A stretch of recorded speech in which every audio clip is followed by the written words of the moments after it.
मोमिनो, अल्लाह से डरो जैसा कि उससे डरने का हक है, और मरना तो मुसलमान ही मरना, और किसी शख्स में ताकत नहीं कि अल्लाह के हुक्म के बगैर मर जाए।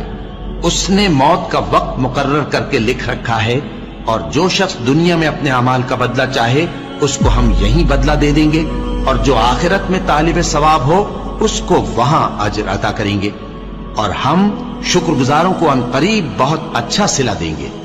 हर शख्स को मौत का मजा चखना है, और तुमको क़यामत के दिन तुम्हारे अमाल का पूरा पूरा बदला दिया जाएगा। तो जो शख्स दोज़ख से दूर रखा गया और बहिश्त में दाखिल किया गया, वो मुराद को पहुंच गया। और दुनिया की जिंदगी तो धोखे का सामान है। ए अहले ईमान, तुम्हारे मालो जान में तुम्हारी आजमाइश जरूर की जाएगी, और तुम अहले किताब से और उन लोगों से जो मुशरिक हैं बहुत सी ईजा की बातें सुनोगे। तो अगर सब्र और परहेजगारी करते रहोगे तो ये बड़ी हिम्मत के काम है।